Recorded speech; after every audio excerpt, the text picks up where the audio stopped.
kozela yangoyo ekoyinda mabe mokolo ya dimanche 13 août oyo na Sif Lodge Twin Bar ya honorable Blanchi Kiboko, soirée comme semi-live avec Fabrigas, le métis noir Papo du Paille Grande, le maître de la musique africaine, Papa Soin le maestro ya rumba ya Congo, alobi boya ebele toto kisa Twin Bar na briquet avec un pacte paix idéologie.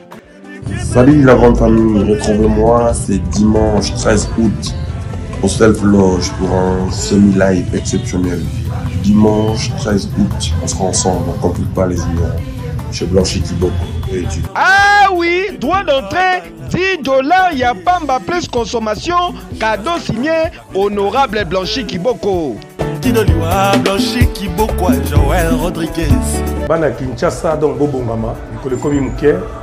Dans les 13 août, on a Sif Lodge, souka na idéologie avec soirée gomme, na Fabrigas, les maestros, Moroto Zarane na Mboka. Donc, to bengi batebele baya awa, to zana limité 12e riz. Pour la bande limité, mon côté na 12e riz na petit boulevard résidentiel, où il y a tout droit. Net obi makota mombelo na au mona Sif Lodge.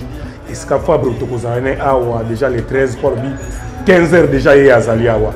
To bengi no boya ebele na Kinshasa pour place ya ko sepela na Kinshasa na Congo et tikala be moko na limité oyo soko yete ou raté a na Sif Lodge boya ebele to bengi no ba biezote kama déjà benga déjà ba numéro zo mona pour sa réservation boye dika ka poso yo mo retard oya ka retard azanga na pe ba dini donc ya ko sambe zali ke to kutani a ko masolo sikizande awa na Kinshasa awa na Sif Lodge na limité mingi boya pe beaucoup maréchal Jimmy Collège ya mokonzi ba maire azape côté ya boezalate elenge ouati. Tala! Ozalaka na Congo Kinshasa, un seul rendez-vous dimanche au 13 août à partir de 18h na Sif Lodge Twin Bar, temple de l'ambiance ya capitale congolaise, une seule adresse na numéro 6 ya avenue Nguya, chaussée Lumumba na 12e rue Limetier résidentielle.